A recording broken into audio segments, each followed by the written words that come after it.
अस्सलामुअलैकुम my YouTube family, कैसे हैं आप लोग। उम्मीद करती हूँ आप सब लोग ठीक होंगे।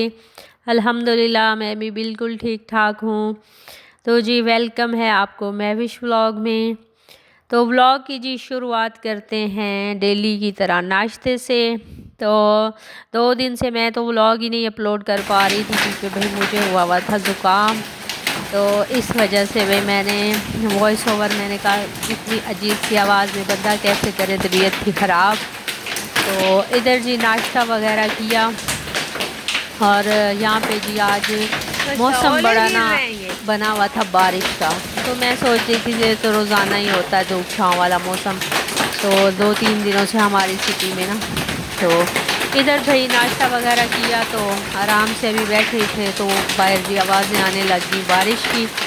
बारिश पहले तो भाई बड़ी थोड़ी थोड़ी हुई, तो बाद में इतनी कोई तेज़ बारिश हो गई और ओले से पड़ने लग गए, बर्फ़बारी हो गई।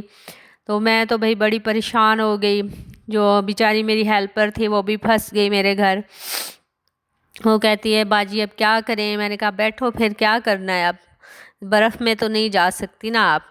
तो फिर उसको बिठाया, मैंने कहा चलो आप आराम से रिलैक्स करो और बाकी कामों को छोड़ो, मेरा काम तो हो गया है।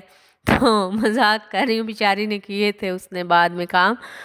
तो जी इधर फिर मुझे फ़िक्र भी हो रही थी क्योंकि मेरे बच्चे स्कूल गए हुए थे, तो बच्चे वैन पे आते हैं, तो इस वजह से मुझे कोई इतनी फ़िक्र हो रही थी। मैंने कहा कहीं वो भी फंस ना जाएं, कहीं रोडों पे पानी वगैरह आपको पता है भर जाता है और ऊपर से ओले पड़ रहे थे। मैंने कहा या अल्लाह खैर।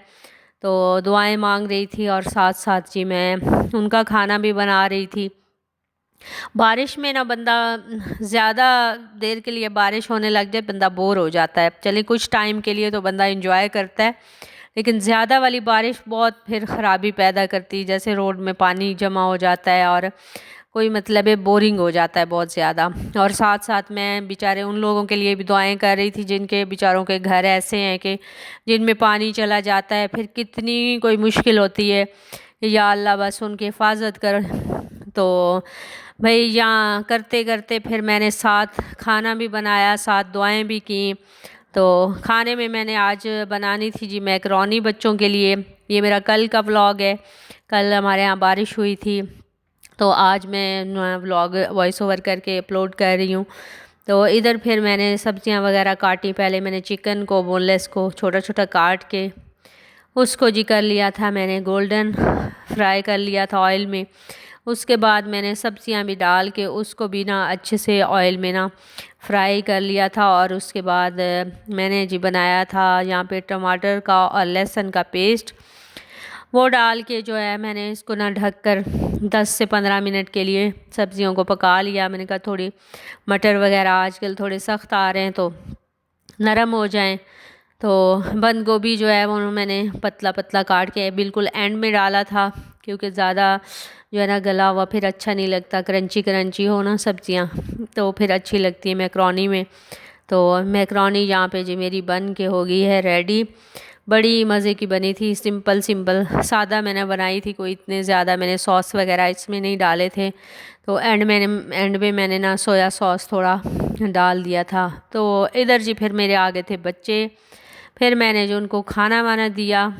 तो खाना वाना दे के फिर जी यहाँ पे हमने लेने थे अबाए, बेटी के लिए अबाए लेने थे, तो वहाँ चले गए शॉप पे। तो ये इन भाई के पास ना काफ़ी अच्छे अबाए होते हैं और फैब्रिक भी ना अच्छा होता है बड़ा इनका ना। और डिज़ाइन भी नए आए हुए थे इसके एम्ब्रॉयडरी वाले। और ज़्यादा ये फैंसी पहनती नहीं है मेरी बेटी, बस कैजुअली पहनती है। तो ये दिखा रहे थे और अबाए के नाम भी बता रहे थे साथ साथ कि ये बाजी पे टिकटॉकर अबाया है, तो ये फ़लाना है। मैंने कहा टिकटॉकर अबाया? तो ये कहते हैं ये टिकटॉक पे लड़कियां पहनती तो इसलिए फ़ेमस हो गया है। मैंने कहा चलें जी आगे आने वाले दिनों में इंस्टाग्राम अबाया भी हो जाएगा, यूट्यूबर अबाया। तो ये कहते हैं हाँ बाजी ये भी आपको सुनने को मिलेगा। तो इधर अबाए बड़े प्यारे प्यारे और कलर भी बड़े प्यारे प्यारे थे ना इनके पास।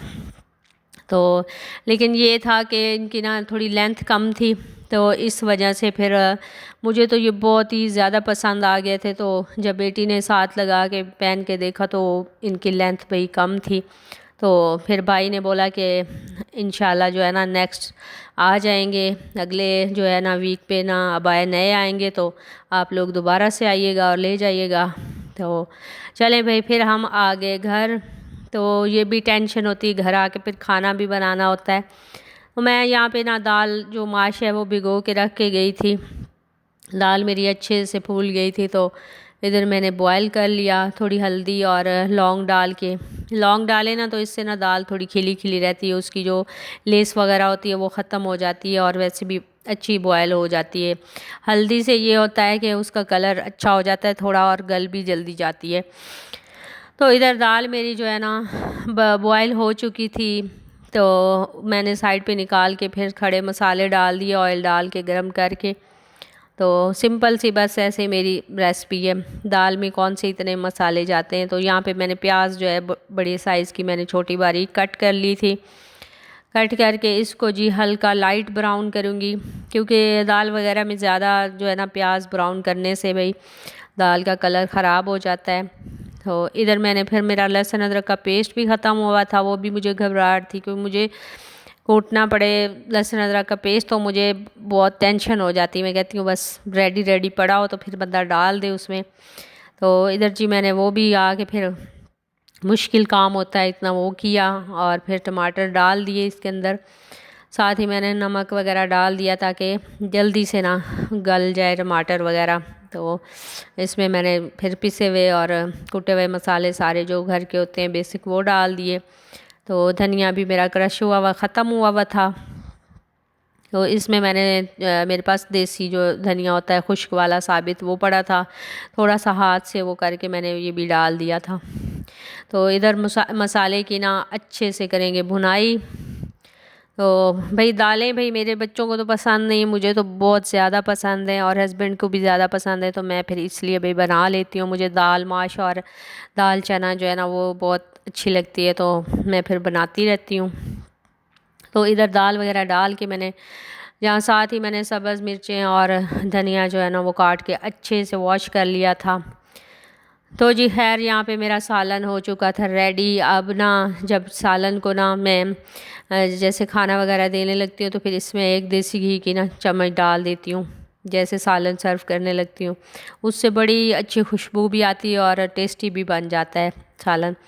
अच्छा जी, आगे मैंने ना आटे में पानी डाल के ना रखा हुआ था उसको, जो है ना मतलब घोल के रखा हुआ था। तो मैंने इसको 15 से 20 मिनट का रेस्ट दे दिया था ऊपर से ढक के।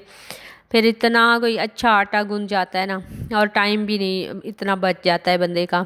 जो हम पहले आटा गूंदते थे, जैसे हम अपनी अम्मी के घर होते थे, तो कितना ही टाइम आटे पे लगता था, कोई आधा घंटा तो आटे को गूंदते रहते थे। और हमारी अम्मियाँ माशाल्लाह से कहती थी कि ये ना आटा गूंदने से जी बढ़ता है ज़्यादा। तो जी ये मेरे पूरे दिन की रूटीन थी और काम मेरे हुए ख़त्म। और अगर मेरा व्लॉग पसंद आता है तो चैनल को सब्सक्राइब कर लें और वीडियो को लाइक कर दें, और अपना और अपने प्यारों का रखें ख्याल। अल्लाह हाफिज़।